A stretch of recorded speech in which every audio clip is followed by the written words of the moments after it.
Welcome to this presentation. The purpose of is to address the question, what did Buddha actually teach?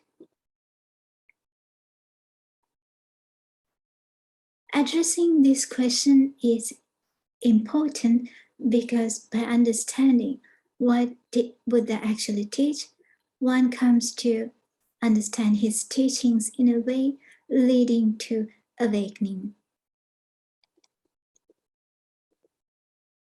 To understand what did Buddha actually teach, it is also useful to have a look at the timeline to see how his teachings have evolved across centuries.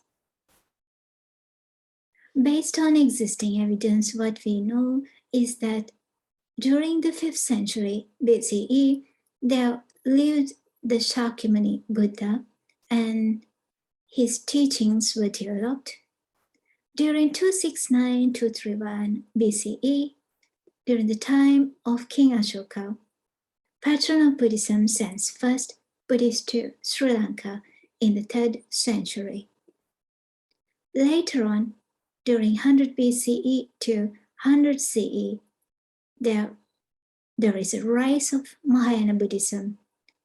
First half of 2nd century CE, Mahayana Buddhism spreads to Central Asia. 1st century CE, Buddhism first enters China. 520, first Zen patriarch arrives in China. 538, Buddhism enters Japan from Korea. 7th to 8th century, Vajrayana Buddhism established in Tibet. 11th to 14th century, Theravada Buddhism established in Southeast Asia. 1199, Nalanda University destroyed. 13th century, Zen Pure Land and Nichiren Buddhism established in Japan. And over time, from 13th century up until today, there has been various elements and additions to Buddha's teachings. So one of the interesting things is actually for us to reflect on the fact that Buddha did not create a tradition. He just went on teachings. And it is reasonable to claim, among all the sources that are available to us today, the earliest teachings are found within the Pali Canon.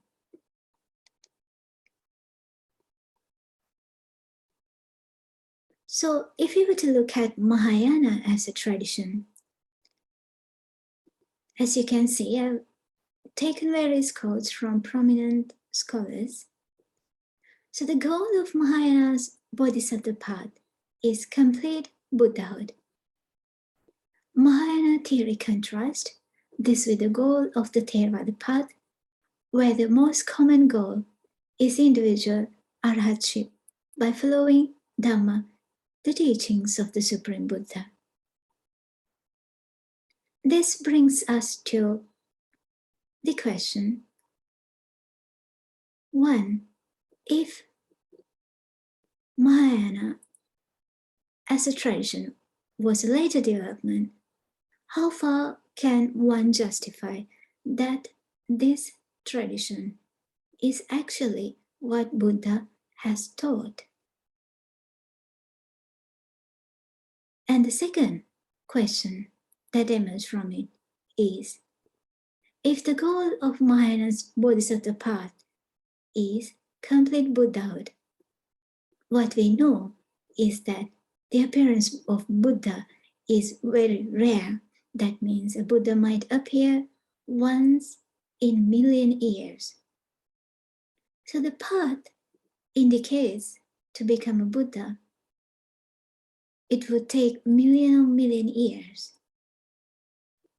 And if at all, are there individuals who have attained Buddhahood by following this Bodhisattva path? So these kind of open questions and critical thinkings are helpful to understand and to find out what Buddha taught.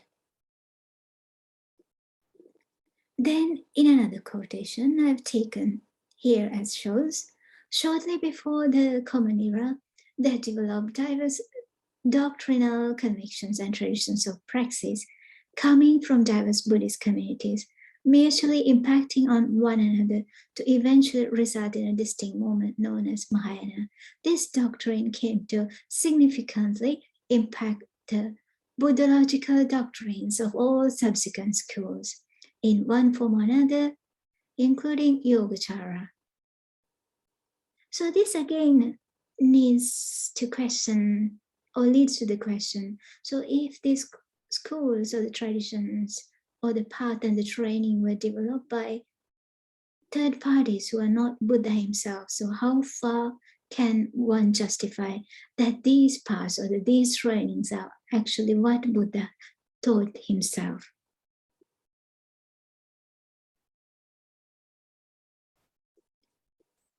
As far as the Tantric Buddhism concerned, one finds some of the same Mahayana Buddhism along with other Buddha figures which are unique to Vajrayana. Then the question that one might want to ask and to think about is, if these developments were later development, can we justify these developments that are being said by probably monks who are not the Buddha himself? And so just because they say so, how do we know this is what actually Buddha has said? And if at all, if what they say is what Buddha has taught, then how could we know it? Are there any reasons or rationale to suggest that these later developments are really what the Buddha taught, and what are their reasonings? And also, are there disciples who have gained realization by following various kind of practices?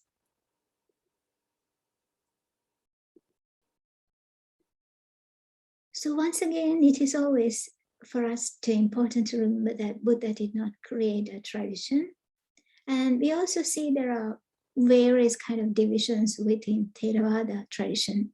So for example, the Thai forest tradition started recently, and it is said that the aim of developing the Thai forest tradition was to practice Buddhist monasticism and its meditative practices according to the normative standards.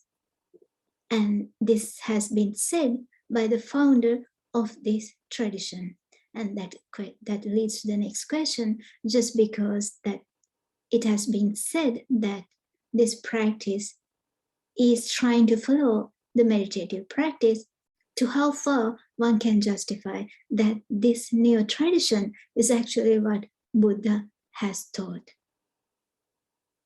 And so he also insisted on a strict observance of the Buddhist monastic code, known as the Vinaya, and teachings the practice of jhana and realization of Nibbana.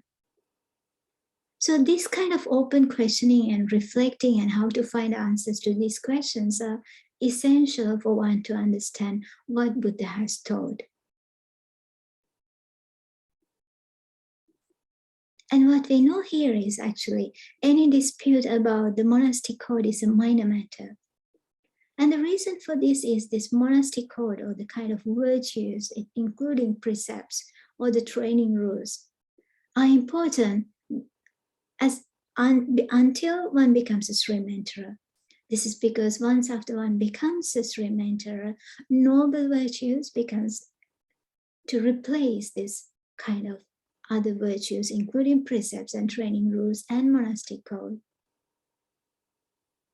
So therefore, monastic code is a minor matter, but should a dispute arise in the Sangha concerning the path or the practice leading to the 4 stages of Nibbana, that would be for the hurt and unhappiness of the people, for the harm, hurt, and suffering of gods and humans, and as not knowing the path and practice, it will become difficult for people to gain realization. Also, what we know is that going to forest and meditate has been rejected by Buddha as a compulsion. In the case of Devadatta's story, for example, Devadatta attempted to split the Sangha by claiming superior moral rectitude. He proposed a list of austerities and asked that they become mandatory for all monks and nuns, such one of them being monks must live all their lives in the forest. And Buddha rejected it. And also this is mainly because morals are useful and secondary, but it is the wisdom part that one needs to establish in order to and strengthen that one needs to become a Sri mentor. So it may appear that all kind of practicing precepts or the kind of monastic rules or the training rules are kind of restrictive in practice. However, in reality, upon attaining the stages of stream entry, one comes to enjoy absolute freedom, and freedom from rites and ritual, including precepts and monastic rules, and one comes to enjoy abundant peace of Nibbana. And in the Sangha is this precious jewel found.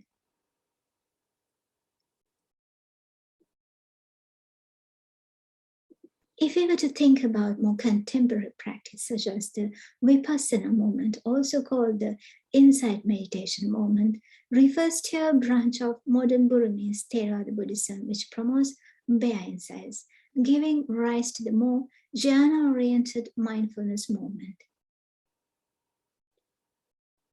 And so these kind of new practices kept emerging across centuries. But what one might want to question is actually, these practices and the kind of traditions are developed by monks most likely, who is not the Buddha himself. So to claim that what these monks are saying is actually the practice of Buddha, just because they say so, and there are very many practices, very many traditions. So just because somebody else who is not a Buddha is saying that this is the practice, how can one justify that these kind of contemporary moments are really what Buddha has taught himself? And what are the reasons to accept or to reject? These kind of questions and answering to these questions are helpful for one to understand what Buddha taught.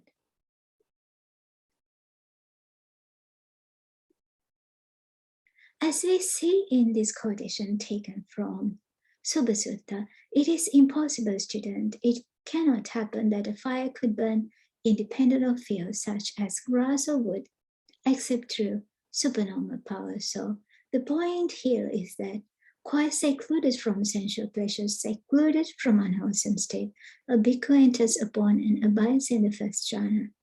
So there is no indication that jhana is needed to become a Sri mentor. Actually, jhana is needed at the third stage of anagami stage. So that is why we see here secluded from sensual pleasures, because sensual pleasures are abundant at the third stage of enlightenment. The quotation taken from this sutta suggests that there are 4 kinds of streams of merits, streams of wholesomeness that generate happiness. What are these 4 streams of merits? Firstly, a noble disciple has unshakable confidence in the Buddha. And having an unshakable confidence in Buddha itself generates lots of merits.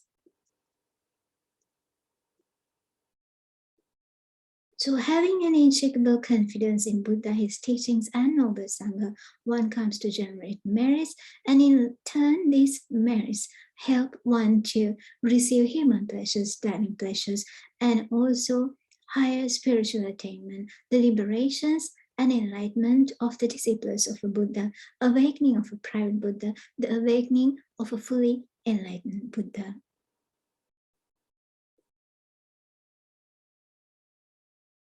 How could one go about identifying a Sri mentor? One way is to understand one's extent of appreciation of Buddha and his true teachings.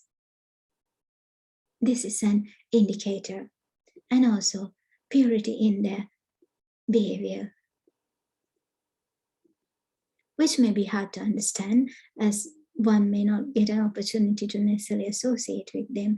However, one of the easiest way to understand is To understand the extent of one's appreciation for Buddha and his true teachings out of rites and rituals, out of traditions and out of cultures and out of religion and so on. And this can be easily understood by examining one's Dhamma talk, for example. So this is an easier way to understand who is a Sri Mentor and so on.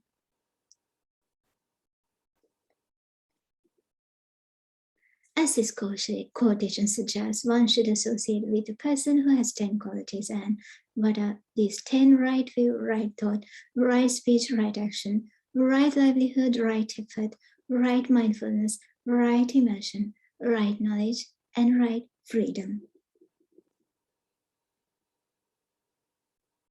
One of the key points is that a Sri Mentor does not divide Sangha or create traditions.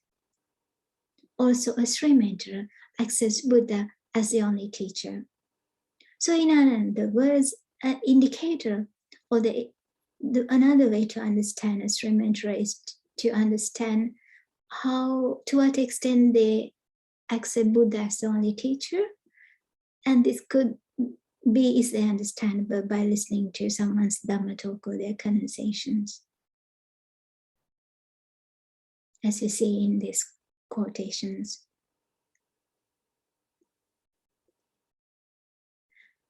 Respecting the teacher, respecting the Dhamma, and with fierce respect for the Sangha, respecting concentration, ardent, and with fierce respect for training, a monk respecting heedfulness, and with respect for hospitality, incapable of decline.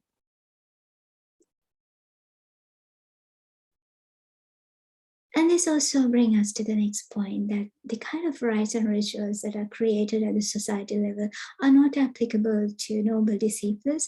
And the kind of the ceremony, for example, in the noble disciples, meaning practicing the pure Dhamma itself without clinging to rites and rituals.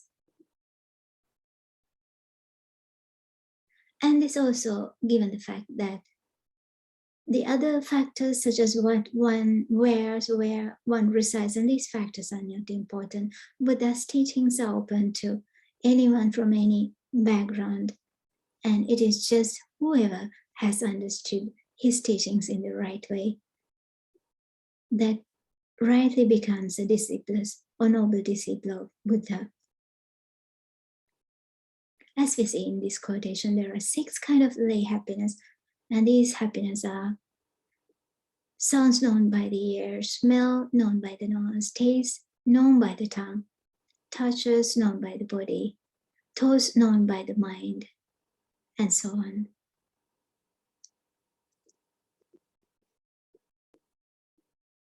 As this quotation suggests, but nowadays people have added a 4th refuge, such as a refuge in a teacher, or it may be a monk, for example, but this contradicts Buddha's teachings. The role of Aryan's disciple is to become Kalyanamita, good friends to others. Still, one must take the 3 refuge, that is, in the Buddha, Dhamma, and Sangha.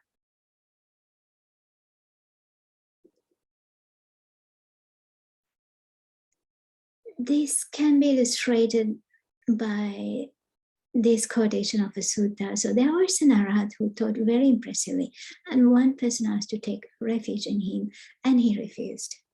As we see here, when he had spoken, King Avantiputta of Madura said to Mahakachana, "Excellent Master Kachana, excellent," as if he were writing the overturned, revealing the hidden, or pointing out the path to the lost, or lighting a lamp in the dark so people with good eyes can see what's there. Master Kachana has made the teachings clear in many ways.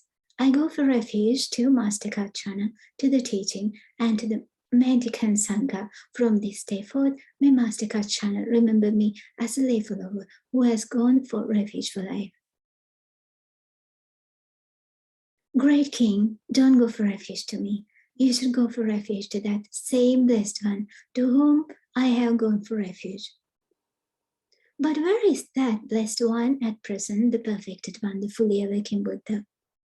Great King, the Buddha has already become fully extinguished. Master Kachana, if I heard that the Buddha was within 10 leagues, 20, even up to 100 leagues away, I'd go 100 leagues to see him. But since the Buddha has become fully extinguished, I go for refuge to that fully extinguished Buddha, to the teaching, and to the mendicant Sangha.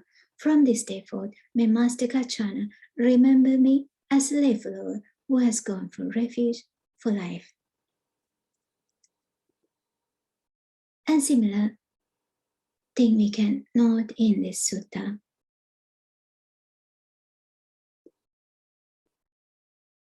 When four factors are developed and cultivated, they lead to the realization of the foot of Srimentri. What for? Associating with noble friends, listening to the Dhamma, wise consideration, and practicing in line with the Dhamma.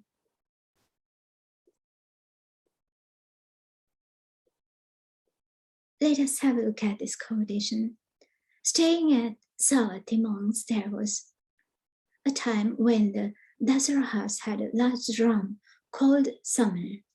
Whenever Samana was played, the Dasarahas inserted another peg into it, until the time came when Samana's original wooden body had disappeared and only a conglomeration of pegs remained. In the same way, in the course of the future, there will be monks who want to listen when discourses that are words of the Tathagata, deep in their meaning, transcendent, connected with emptiness, are being recited. They won't lend ear, won't set their hearts on knowing them, won't regard these teachings as word grasping or mastering, but they will listen when discourses that are literary works, the works of poets, elegant in sound, elegant in rhetoric, the works of outsiders, words of discipline are recited. They will lend ear and set their hearts on knowing them. They will regard these teachings as word grasping and mastering. In this way, the disappearance of the discourses that are words of the Tathagata, deep in their meaning, transcendent, connected with emptiness, will come about. Thus, you should train yourself.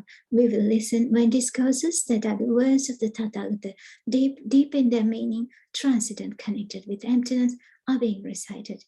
We will lend ear, will set our hearts on knowing them, will regard these teachings as worth grasping and mastering. That's how you should train yourselves.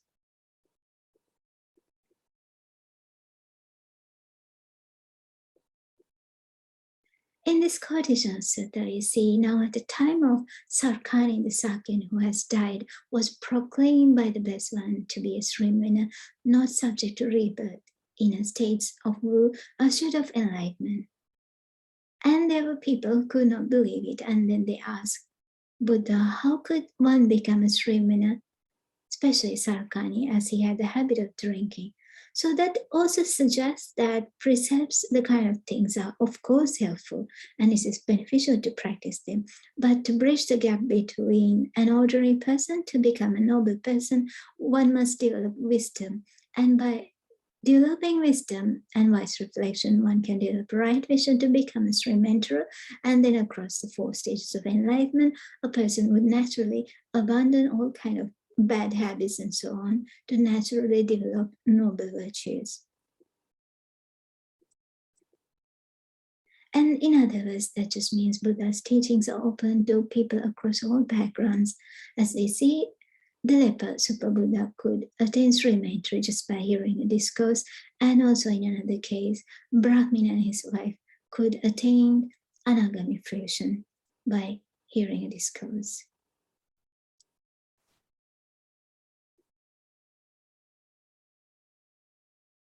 So the precious jewel or the Sangha of Buddha are those individuals who have abandoned self-illusion, doubt, and indulgence in meaningless rites and rituals, including precepts.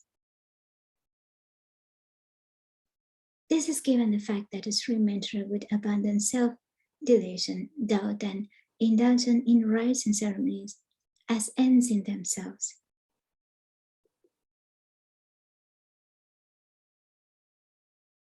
So the one who understands Buddha's teachings would also abandon self-delusion and doubts about his teachings, and also clinging to rites and ceremonies. In other way around, the practitioners who want to become Sri Mentor would benefit if they were to reflect upon these points in a way that will help them to understand what did Buddha actually teach.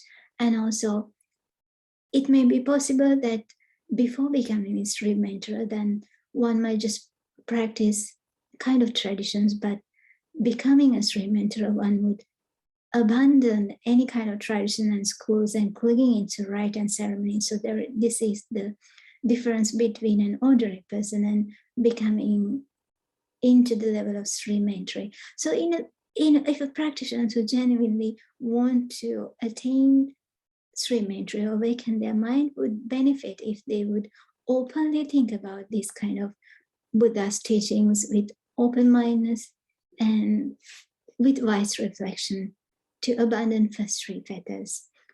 This is the end of this presentation. Thank you very much.